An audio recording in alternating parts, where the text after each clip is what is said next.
assumez votre corps et libérez-vous de vos complexes. Aujourd'hui, je vais vous donner 5 conseils et si vous les appliquez, vous verrez que votre corps va devenir votre meilleur ami et que vous en serez fier, que vous aurez quand même plus confiance en vous.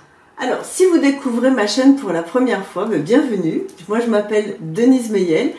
Et je pratique la voyance guidance depuis plus de 30 ans et je suis également coach-thérapeute depuis plus de 20 ans. Et si vous souhaitez me consulter, c'est très simple, vous avez le lien de mon site internet denisemeyel.fr qui est sous la vidéo. Alors sur ma chaîne, donc Denise Meyel, moi je vous donne des conseils pour retrouver en fait la joie de vivre et la confiance en vous. C'est mon objectif principal. Ensuite, on parle également de spiritualité, de développement personnel, de thérapie, psychologie, voilà. Tout ce qui a lien à la santé mentale, j'ai envie de dire. D'ailleurs, je viens de sortir un livre qui va vous aider à développer encore plus votre confiance et votre estime de vous. Le titre, c'est 8 semaines pour booster votre estime et confiance en vous, que vous pouvez retrouver d'ailleurs sur Amazon.fr.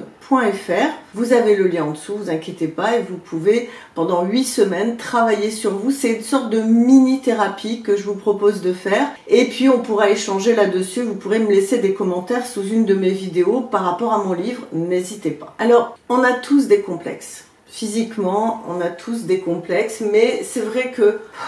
il y en a marre quoi. Donc il est temps de les surmonter et de vraiment vous épanouir dans votre peau, dans votre corps. Conseil numéro 1 que je peux vous donner, c'est apprenez à vous connaître intimement. C'est vrai que dans notre société, on est quand même énormément bombardé d'idéaux de beauté qui sont inatteignables. On nous fait croire déjà qu'il n'y a qu'un seul modèle de corps acceptable, c'est-à-dire genre la mannequin qui a 18 ans, qui ressemble à une brindille. C'est complètement irréaliste et délirant, d'accord? Donc nous, on est toutes et tous différents et c'est tant mieux. Il y a toute forme de corps qui existe et c'est très bien ainsi. Alors, la première étape déjà pour accepter son corps, c'est vraiment de vous connaître intimement, prendre le temps d'explorer votre corps et de voir quels sont ses atouts, ses particularités, de vraiment voir comment vous pouvez le mettre en valeur, faire la paix avec votre corps en appréciant ses fonctionnalités et ses capacités qui sont uniques. Chaque corps a des potentiels que d'autres n'ont pas. Soyez fiers et heureuses d'un corps qui va être en bonne santé. Et vous le savez, si vous me suivez, surtout que la santé c'est vraiment le plus important. Alors conseil numéro 2, je pense que c'est conseil number 1 en fait, c'est arrêter de vous comparer aux autres. Ça je le dis tout le temps. La comparaison, c'est vraiment un piège dans lequel on tombe facilement et il est vraiment crucial de comprendre que chaque corps, je le répète et répète encore, est unique et beau à sa manière. Vous n'avez pas besoin de ressembler aux normes qui sont dictées par la société, que vous soyez grosse, que vous soyez maigre, grand, petit. Au lieu de ça, concentrez-vous sur vos propres objectifs, sur votre bien-être mental. Et n'essayez pas de ressembler à votre voisine qui a 20 ans si vous en avez 40 et que vous avez eu 3 enfants. Bah oui, évidemment, vous n'aurez pas le même corps, mais c'est pas grave. Restez focus sur vous, sur ce que vous avez envie de pouvoir faire avec votre propre corps. C'est ça qui va vous aider. Troisième point, très important, pareil, je vous le dis dans toutes mes vidéos, et c'est valable aussi là, sur le corps, cultivez la gratitude envers votre corps. Apprenez à exprimer cette gratitude. Prenez conscience de tout ce qu'il fait pour vous. Il bat le cœur et la digestion et vous marchez, vous faites ci. Et voilà, il y a une résilience, il y a une endurance au niveau du corps et c'est très important. Vous savez, les gens qui sont malades, c'est là qu'ils se rendent compte que vraiment avoir un peu de cellulite, un peu de ceci, un peu de cela, on s'en fiche. Donc la gratitude envers votre corps, ça va être vraiment le booster numéro 1 pour vous aider justement à accueillir, à accepter votre corps. Conseil numéro 4, qui est à la suite, c'est soyez bienveillant envers vous-même. La bienveillance est essentielle pour accueillir votre corps. Il n'est pas parfait, on s'en fiche. Et surtout, faites attention à votre langage intérieur et remplacez toutes les pensées négatives que vous avez sur votre corps par des pensées positives. Ça, c'est un travail qu'on fait en thérapie, en TCC.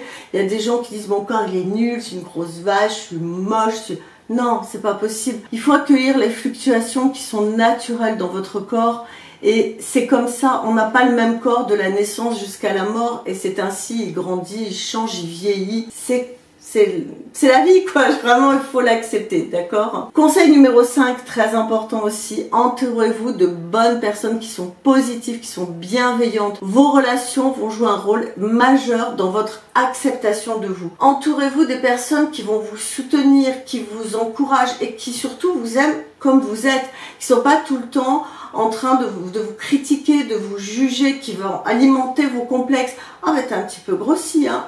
Je veux rien dire, mais ah oui t'es trop maigre, t'es trop grosse, t'as des vergetures, t'as ceci, t'as cela. Non, une personne elle n'a pas à vous parler de votre corps et de votre physique sans votre autorisation. Elle n'a pas à le faire. Si elle le fait, c'est qu'elle se permet de se mettre dans une position qui n'est pas la sienne. À part un médecin, peut-être il peut vous dire, madame, vous êtes un peu trop en surpoids, il faut un peu mincir. Ok, mais c'est tout. Donc, si les gens autour de vous sont dans la critique, dans un petit peu à vous titiller, à vous-même vous mépriser, hein, dans ces cas-là. 1, arrêtez de leur demander leur avis, déjà, ça suffit. Et 2, vraiment, choisissez de vous entourer de personnes qui vous inspirent et qui vous font grandir en tant que personne. Ça, c'est le plus important. Ok? Voilà, on arrive à la fin. En conclusion, il est temps de se libérer. Ça suffit. On va se libérer des complexes. On va s'accepter pleinement dans nos corps qui sont pas parfaits. Vous savez, moi, j'ai vraiment pas un corps parfait, je peux vous le dire, hein. Mais je vais à la plage, je profite, on s'amuse, faut se lâcher, hein. Arrêtez cette injonction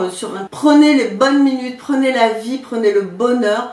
Vous avez le corps que vous avez. Ce qui est important, c'est qu'ils soient en bonne santé. C'est ça la priorité. Donc moi, je vous conseille de mettre en pratique ces conseils-là, de les intégrer dans votre vie quotidienne. Et surtout, rappelez-vous une chose. Vous êtes unique et c'est ça, cette singularité qui vous rend parfait. Alors on va s'aimer, on va célébrer notre corps et ensemble, toutes les femmes là, vraiment, d'accord? Je parle vraiment aux femmes là, surtout. On va créer un changement positif et vous allez vous inspirer les autres femmes en ayant confiance et en se sentant belle dans le corps tel qu'il est ici et maintenant. Ok? Voilà, c'était mon nouveau slogan pour l'été. Je vous embrasse, passez du bon temps cet été. Je vous accompagne, moi tout l'été, je vous ferai quand même des vidéos.